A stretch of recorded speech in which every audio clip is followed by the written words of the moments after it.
Hamas attack on Israel. Hamas ने Israel के ऊपर अपने बहुत से रॉकेट्स की सहायता से इजराइल के ऊपर हमला कर दिया गाजा पट्टी में। तो इसके लेकर एक बहुत ही पूरे विश्व में एक खलबली सी मच गई है। लोग एक दूसरे का सपोर्ट करने में लगे हुए हैं। कोई जो भी मुस्लिम कंट्री हैं वो हमास का सपोर्ट कर रहे हैं, या फिर अदर जो कंट्रीज हैं वो कुछ लोग इजराइल का सपोर्ट कर रहे हैं। तो इस तरह से वर्ल्ड ऑर्डर बदल सा गया है, जो कि मतलब खतरे की घंटी है। तो इसलिए ये टॉपिक बहुत ही महत्वपूर्ण हो जाता है एग्जाम की दृष्टि से, क्योंकि जो भी अभी आगामी एग्जाम्स आने वाले हैं उनमें इससे लेकर प्रश्न पूछे जाएंगे। तो इन सारे मुद्दों के बारे में एक एक करके हम बात करेंगे कि आखिर क्या प्रॉब्लम आ रही है और क्यों ऐसा हो रहा है, और हमारे एग्जाम के लिए क्या महत्वपूर्ण है। तो एक मुद्दे पे हम बात करेंगे।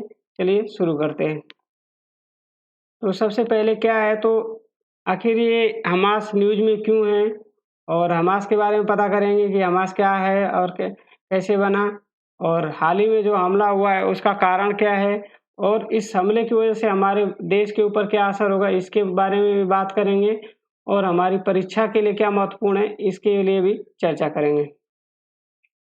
तो न्यूज़ में क्यों है, तो ये अभी जैसा कि हम जानते हैं कि हमास नाम के आतंकवादी संगठन ने इजराइल के गाजा पट्टी के ऊपर रॉकेट दागे, और उसके अलावा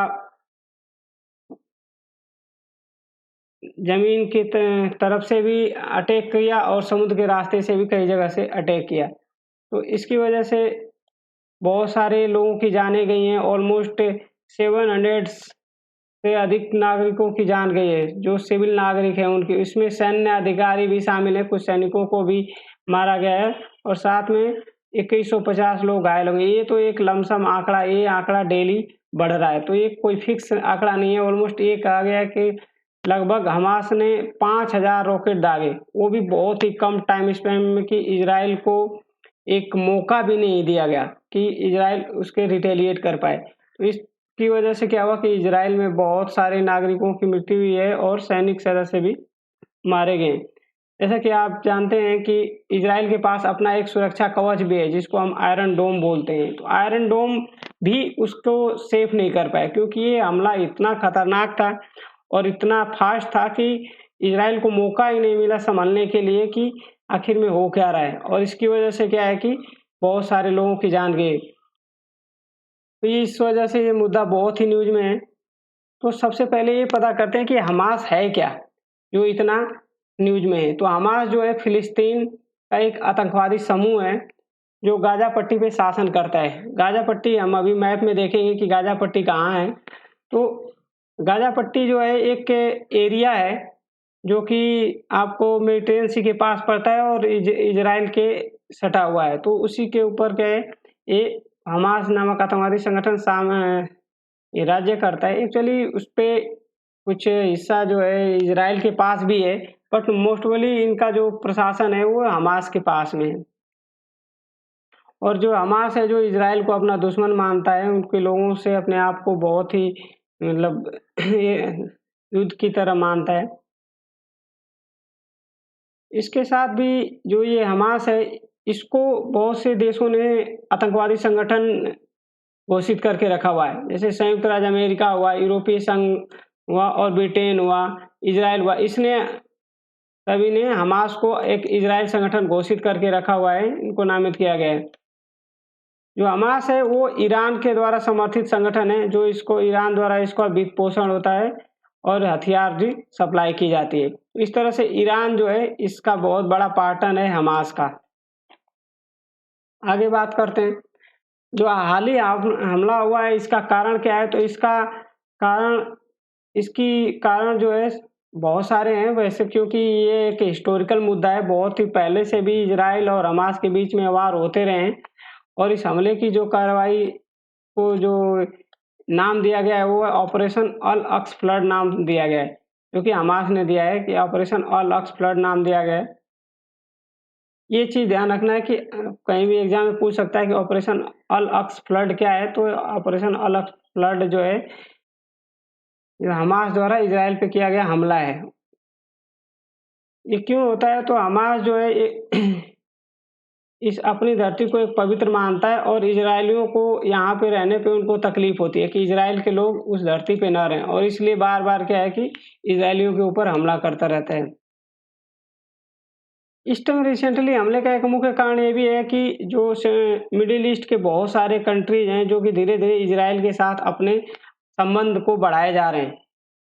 जैसा कि अभी एक अब्राहम समझौता हुआ था जिसके अंदर संयुक्त अरब अमीरात, बहरीन, सूडान और मोरक्को, ये सारे लोगों ने मिलके इज़राइल के साथ एक शांति समझौता किया जिसको अब्राहम अकॉर्ड कहते हैं, जो 2020 में हुआ था। तो इससे क्या है कि फ़लस्तीन को दिक्कत है और हमास को दिक्कत है, क्योंकि ये चाहते नहीं कि कोई भी मुस्लिम कंट्री जो है, इस्लामिक कंट्री जो है, इज़राइल के साथ किसी प्रकार की शांति समझौता करे। और साथ ही में हाल ही में क्या है कि ये भी एक बात चल रही थी कि सऊदी अरब है, वो भी इज़राइल के साथ अपना एक समझौता करने वाले। तो इन सारे मुद्दों की वजह से क्या है, हमास गुस्से में था और वो सोच रहा था कि कैसे भी करके इन मुद्दों को भटकाया जाए और इस समझौते को ना होने दिया जाए।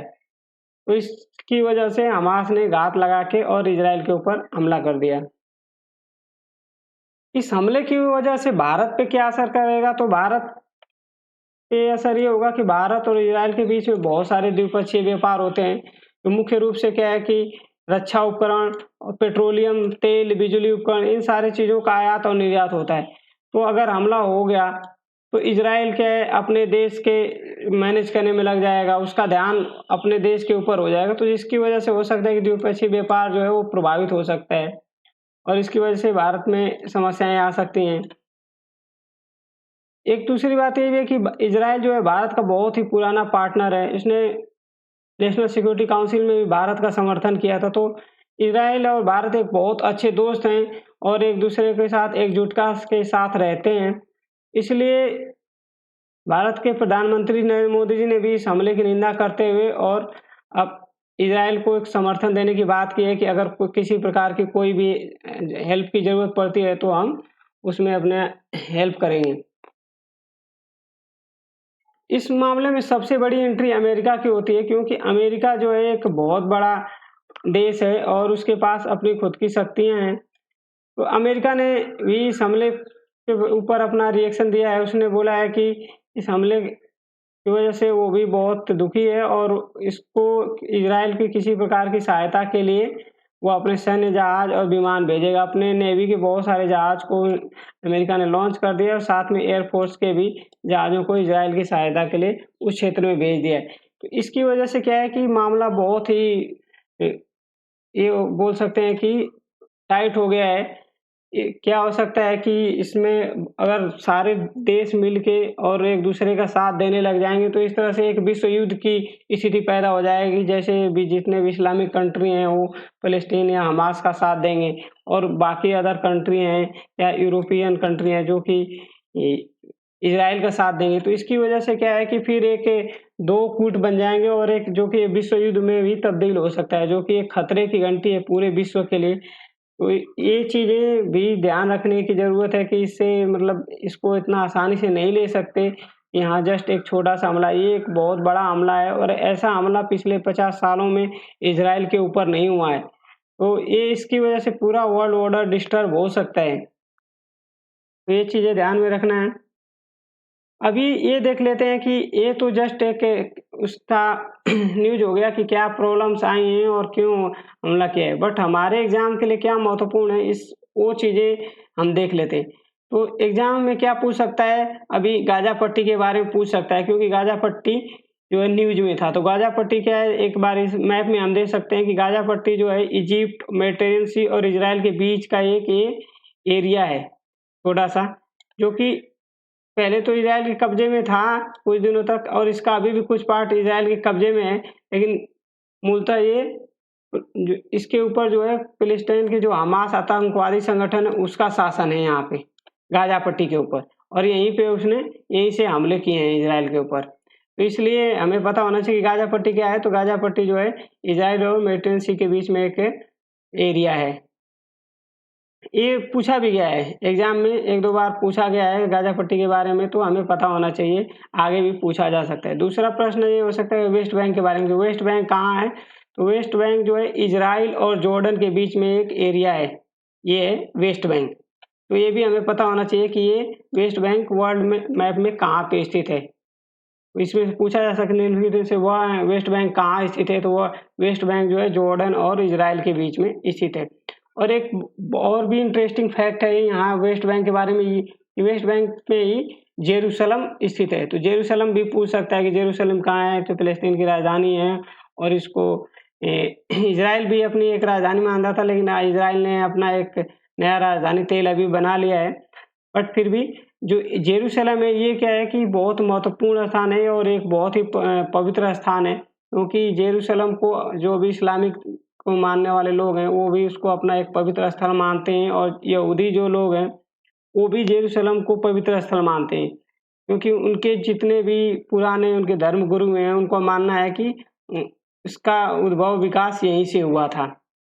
इसकी यही कारण है कि इस जगह पे दोनों लोग कब्जा करना चाहते हैं। पैलेस्टाइन के लोग भी चाहते हैं कि हमारा कब्जा हो जेरूसलम पे, और जो यहूदी लोग हैं वो भी चाहते हैं कि जेरूसलम पे हमारा कब्जा हो। और यही जेरूसलम में ही एक जो मस्जिद है अल अक्सा मस्जिद, जो कि मुस्लिम जो भी इस्लामिक कंट्री हैं उनके लिए बहुत ही पवित्र स्थल माना जाता है। तो इसलिए जो है जेरूसलम हमेशा न्यूज़ में रहता है और इस मामले के लिए महत्वपूर्ण बिंदु है। एक थर्ड जो प्लेस है वो है गोलन हाइट्स। इसके बारे में एग्जाम में पूछा जा चुका है ऑलरेडी कि गोलन हाइट्स कहाँ है। तो गोलन हाइट्स जो है इजराइल और सीरिया के बीच में एक एरिया है, इसको हम गोलन हाइट्स बोलते हैं। एक प्लाटू पठारी एरिया है जिसको कि इजराइल ने इनसे जीत लिया था। तो ये हो गया गोलन हाइट्स की। गोलन हाइट्स कहाँ स्थित है, तो इजराइल और सीरिया के बीच में स्थित एक पठार है।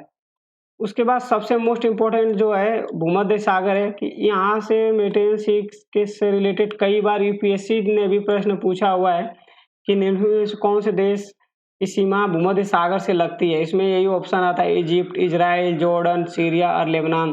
तो इसमें आपको पता होना चाहिए कि जो जॉर्डन है इसकी सीमा भूमध्य सागर से नहीं लगती। इसी तरह से ये सीरिया, इसकी भी सीमा भूमध्य सागर से नहीं लगती। लेबनान और इजिप्ट की सीमा, इजराइल की सीमा भूमध्य सागर से लगती है। तो ये सारे जो पॉइंट्स हैं ये याद करने की चीज़ें हैं, करंट अफेयर्स में हैं, इनको दोहरा लेना है क्योंकि इससे रिलेटेड प्रश्न आने की पूरी संभावना है। और एक और सबसे इम्पोर्टेंट पॉइंट है जो है कि मोसाद। मोसाद के बारे में प्रश्न पूछ सकता है कि मोसाद क्या है। तो मोसाद जो है इजराइल की इंटेलिजेंस एजेंसी है, जैसे कि अपने इंडिया में रॉ है, तो इसी तरह मोसाद जो है इजराइल की एक इंटेलिजेंस एजेंसी है। तो अभी क्या है कि न्यूज़ में है इजराइल, तो ये भी प्रश्न आने वाले किसी एग्जाम्स में पूछा जा सकता है कि मोसाद क्या है। तो ये एक इंटेलिजेंस एजेंसी है, कहाँ की है, इजराइल की। तो ये सारे टॉपिक्स के बारे में हमें पता होना चाहिए क्योंकि ये न्यूज़ में है और आ सकते हैं। और इसके अलावा भी अगर इसमें से कुछ बचता है कि आसपास के जो ये सेंट्रल ईस्ट के जो कंट्री है इनके बारे में पता होना चाहिए कि सऊदी अरब कहाँ है, इसको मैप में देख सकते हैं। जैसे देखिए इसकी सीमा लगी हुई है, और इधर एक डेड सी है, इसके बारे में पूछा जा सकता है डेड सी कहाँ है, तो ये इजराइल में है। तो एक कुछ ज्योग्राफिकल प्रश्न हैं जो पूछे जा सकते हैं, जो कि हमें पता होना चाहिए। तो हमने अपनी तरफ से जो भी इम्पोर्टेंट फैक्ट्स थे उसके बारे में हमने चर्चा कर लिया है कि ये क्या चीज़ें हैं और कैसे काम करती हैं। बाकी और भी अगर कुछ चीज़ें हैं तो आप कमेंट कीजिए, बताइए, हम उसके बारे में भी वीडियो बनाएँगे। चलिए मिलते हैं नेक्स्ट वीडियो में। धन्यवाद।